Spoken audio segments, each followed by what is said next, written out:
Good afternoon Pawan గారు. Right. Vamsi గారు, ఏంటి ఇప్పుడు ఈ ఫోన్లు మాట్లాడడం, మళ్ళీ ఇంకా కూడా పోలీసులు సహకరిస్తున్నారనే ఆరోపణలు ఒకవైపు, ఈయన ఫోన్లు మాట్లాడడం, తర్వాత ఇప్పుడు ఈయనకు పోలీసు ట్రీట్మెంట్ అంటే అంకుశంలా కాకపోయినా కానీ ఆ మహిళా పోలీసుల మధ్యలో నడిపించుకుంటూ ఈయనను తీసుకెళ్ళి అక్కడ మెజిస్ట్రేట్ ముందు పెట్టడం, 21 రోజుల రిమాండ్, ఎట్లా చూస్తారు ఇదంతా?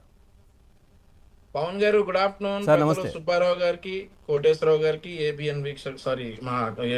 కోటేశ్వరరావు గారికి, ఏబిఎన్ వీక్షకులందరికీ good afternoon. Sir sir, Jaganmohan Reddy గారు, ఆయన వైఎస్ఆర్ కాంగ్రెస్ పార్టీలో నాయకులు అందరూ కూడా శ్రీకాకుళం పర్యటన సక్సెస్ అయింది అని అన్నారు కదా సార్.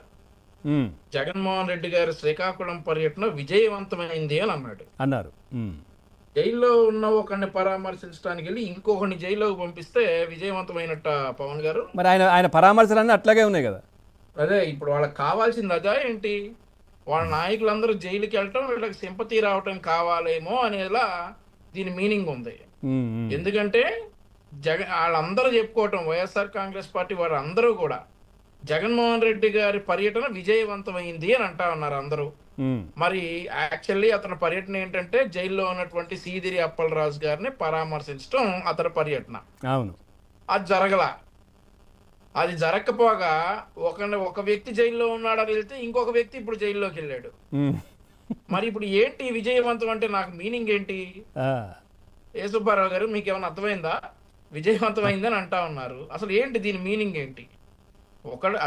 అంటే వీళ్ళ ప్రధాన ఉద్దేశం అక్కడ ఆయనను పరామర్శించడం కాదు, మధ్యలో హడావిడి చేయడం, ఆ మహిళా ఎస్ఐని పడేయడము, ఇష్టానుసారంగా ప్రవర్తించడము. అసలు ఇతను పర్మిషన్ తీసుకున్న యాత్రకి పర్మిషన్ తీసుకుంది జైల్లో ఉన్నటువంటి సీదిరి అప్పలరాజును పరామర్శిస్తానని. అంతే కదా. సరే, 5 గంటల లోపు నువ్వు జైలుకి వచ్చినట్లయితే గనక పరామర్శించేటటువంటి అవకాశం ఉండేది. 5 గంటల లోపు జైలుకి రాలేకపోయావు, పరామర్శించలేదు. అయినా కానీ మా పర్యటన విజయవంతమైంది అని చెప్పుకుంటా ఉన్నావు. ఈరోజు మరి నువ్వు పర్యటించినటువంటి రోజున చేసినటువంటి అల్లర్ల కారణంగా మరొక వ్యక్తి జైలుకి వెళ్ళాడు. ఒక వ్యక్తి జైల్లో ఉన్నాడని పరామర్శకు వస్తే ఇంకొకరిని లోపల పంపించావు కదా నువ్వు. ఇంకెక్కడ విజయవంతమైనట్టు? విజయవంతం అంటే ఏంటి నీ ఉద్దేశంలో? మీ నాయకులందరూ జైలుకి వెళ్ళటం విజయవంతమైనట్ట? సో నాకు ఇది పెద్ద డౌట్గా మిగిలిపోయింది సార్. ఎవరైనా వైఎస్ఆర్సీ వాడు మాత్రం దీనికి సమాధానం చెప్పాలి. ఎలా విజయవంతమైంది? ఇంకొక వ్యక్తి, నువ్వు ఇంకొక నియోజకవర్గ ఇన్ఛార్జిని, ఏదైతే అదే శ్రీకాకుళం జిల్లాలో పలాస ఇన్ఛార్జ్ జైల్లో ఉన్నాడని వెళ్ళావు.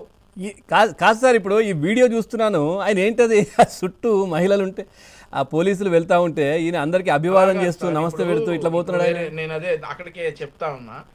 పలాస ఇన్ఛార్జ్ గారు జైల్లో ఉన్నారని వెళ్తే ఈ రోజు ఆమదాల వలస ఇన్ఛార్జిని కూడా జైలుకు పంపించి నువ్వు ఈ రోజు మా పర్యటన విజయవంతమైందని అంటా ఉన్నావు. సరే, ఈ ప్రజలు ఆలోచించాలి ఏ విజయవంతమైందో ఏంటో గానీ. ఇక అయితే సార్, ఈ రోజు అతను అరెస్ట్ అవడానికి ప్రధాన కారణం ఒక మహిళా ఎస్ఐ ప్రవళిక అనేటటువంటి, ఆమె పేరు ప్రవళిక అనుకుంటాను. ఆవిడ ఆ రోజు అక్కడ బందోబస్తులో ఉన్నటువంటి మహిళా పోలీస్ ఆఫీసర్. ఎవరైనా మహిళా నేతలు జగన్మోహన్ రెడ్డి గారి మీద ఏదైనా ప్రవర్తిస్తారేమో, అంటే గత ప్రభుత్వంలో మహిళలపై వీళ్ళు చేసినటువంటి దారుణాలకి ఎవరికైనా కోపం వచ్చి జగన్మోహన్ రెడ్డి గారిని ఏమన్నా చేస్తారేమో అనేటటువంటి ఉద్దేశంతో ఎక్కడికైనా వెళ్తే మహిళా అధికారులు ఉంటారు, ఎవరికైనా ఉంటారు అనుకోండి. మహిళా అధికారి, బందోబస్తులో ఉన్నటువంటి మహిళా అధికారి, ఆవిడ అక్కడికి వెళ్తే ఆవిడని ఎక్కడ పడితే అక్కడ చేతులు వేసేసి నెట్టేసి ఈరోజు అనుచిత వ్యాఖ్యల కారణంగా, అనుచితంగా ప్రవర్తించిన కారణంగా కేసు అయ్యి అరెస్ట్ అయ్యాడు. ఇతను 10 రోజుల నుండి పరారీలో ఉన్నాడండి. ఐ థింక్ 10 రోజులు అనుకుంటా. ఈయన సోషల్ మీడియాలో వీడియోలు వదులుతా చెప్తాడు, వాళ్ళని కేసులో తీసేస్తే నేను లొంగిపోతా అంటాడు. అక్కడ ఎవరు విద్యార్థులు లేరు కేసుల్లో. ఆ కేసుల్లో ఉన్నటువంటి 20 మందిలో కూడా ఎవరు విద్యార్థులు లేరు. ఇన్ఫాక్ట్ రౌడీ షీటర్లు, 4-5 క్రిమినల్ కేసులు ఉన్నోళ్ళు ఈ కేసుల్లో ఉన్నారు. వాళ్ళని తీసేస్తే నేను లొంగిపోతా అంటా ఉన్నాడు ఈ చింతాడ రవికుమార్. మరి మొన్న నైట్ దొరికిపోయాడు. పోలీసులకు దొరికిపోయిన తర్వాత వీళ్ళు ఏం చెప్తారంటే డిఎస్పీ గారి దగ్గరికి వెళ్ళి లొంగిపోవటానికి వెళ్తున్నాడట. అర్ధరాత్రి 11ంటికి డిఎస్పీ గారి దగ్గరికి లొంగిపోవటానికి వెళ్తున్నాడట. లొంగిపోవటానికి వెళ్తా ఉన్న వ్యక్తిని అరెస్ట్ చేశారట పోలీసులు. సో ఈ కబుర్లన్నీ చెప్తా ఉన్నారు. ఇకపోతే మహిళా అధికారిపై అనుచితంగా ప్రవర్తించిన కారణంగా ఇతను అరెస్ట్ అయిన నేపథ్యంలో ఇతను ఏమంటాడంటే, జై జగన్ అనేటటువంటి సౌండ్స్ వల్ల ఆవిడ ఇబ్బంది పడుతుంటేనట పాపం ఆవిడని దూరంగా నెడతా ఉన్నాడంట ఇతను. అమ్మ ఇక్కడ వద్దు, నీకు అసలే ఆరోగ్యం బాగాలేదని పంపిస్తా ఉన్నాడట. నేను పలు టీవీ డిబేట్లో ఒక విషయం చెప్పాను పవన్ గారు. సరే, ఇదే వీడియోని మనం తెలుగు రాజకీయాలంటే ఏంటో తెలియని వాళ్ళని, తెలుగు రాజకీయాలు ఫాలో అవ్వని వాళ్ళకి ఈ వీడియోని పంపిద్దాం.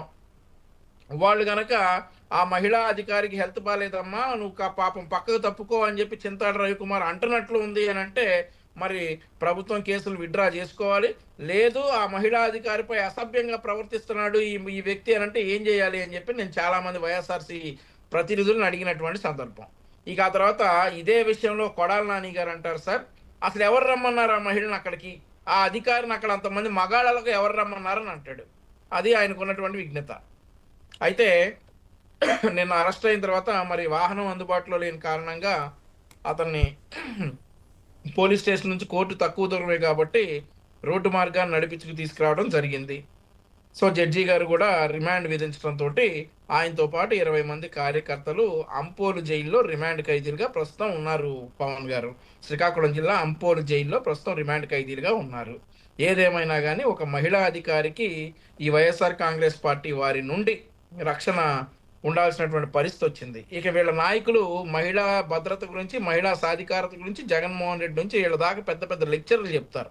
మహిళా పోలీస్ అధికారినే రోడ్డు మీద నిలబడి ఇట్లా ఇళ్ళు ఆవిడ వస్తే ఎవడు రమ్మన్నాడు అని చెప్పి ఆడ మాజీ మంత్రి అంటా ఉన్నాడు. నేనేదో ఆవిడని హెల్త్ బాగాలేదని పక్కకు నెడతా ఉన్నానని చెప్పేసి అనుచితంగా ప్రవర్తించిన వ్యక్తి అంటా ఉంటాడు. ఈ జగన్మోహన్ రెడ్డి గారేమో మహిళా భద్రత గురించి పెద్ద పెద్ద స్పీచ్లు ఇస్తారు. సో ఇవన్నీ ఏంటంటే ప్రజలు గమనిస్తా ఉన్నారు. ఈ రోజు మీరు చేసినటువంటి పనికి ఈరోజు మళ్ళీ ఇంకోటి ఏంటంటే ఫోన్లు మాట్లాడుతున్నాడు అక్కడ అని అన్నారు సార్. గతంలో గోరంట్ల మాధవ్ కూడా కోర్టు వైద్య పరీక్షలకు హాస్పిటల్కి వచ్చినప్పుడు ఫోన్లు మాట్లాడితే గుంటూరు జిల్లాలో ఆ పోలీస్ అధికారుల్ని సస్పెండ్ చేసినటువంటి సందర్భం ఉంది. మరి ఇక్కడ ఇదే వ్యక్తి ఫోన్లు మాట్లాడుతూ ఉంటే అసలు ఇతను అరెస్ట్ అయ్యిందే ఒక పోలీస్ ఆఫీసర్ పై, అది మహిళా పోలీస్ అధికారిపై అనుచితంగా ప్రవర్తించినందుకు అరెస్ట్ అయ్యాడు. అలాంటి వ్యక్తి ఇక్కడ ఫోన్లు మాట్లాడుతూ ఉంటే అది చట్ట విరుద్ధం. ఏదైతే ఈ నిబంధనలు అతిక్రమించినటువంటి పోలీస్ అధికారుల మీద కూడా చర్యలు తీసుకుంటారని మహేశ్వర్ రెడ్డి గారు అన్నారు, ఎస్పీ గారు. తీసుకుంటారని అయితే నేను ఆశిస్తా ఉన్నాను. పవన్ గారు. సార్ కోటేశ్వరరావు గారు నమస్కారం. నమస్తే సార్, ఓవరాల్గా మీ కామెంట్, విశ్లేషణ ఏంటి సార్? ఇప్పుడు అంటే జరుగుతున్నది, ఒక సీనియర్ జర్నలిస్ట్గా ఏం చెప్తారు? ఒక మహిళ పట్ల ఆ విధంగా ప్రవర్తించడం అంటే, వెళ్తుంది పరామర్శ యాత్ర అని చెప్పి అంతమందిని తీసుకెళ్లడం, హడావిడి చేయడం, ఆ తర్వాత ఏదో ఇందాక వంశీ గారు అన్నట్టుగా సక్సెస్ అయింది అంటున్నారు. ఏ విధంగా సక్సెస్ అయింది అది? ఆయన వెళ్ళినటువంటి పరామర్శ యాత్ర ఎక్కడ సక్సెస్ అయింది ఏంటి సార్? దీని మీద మీ విశ్లేషణ ఏంటి? వైసీపీ వాళ్ళు సక్సెస్ అయిందంటున్నారంటే వచ్చినటువంటి జనము లేదా మీడియాలో వచ్చినటువంటి ప్రచారం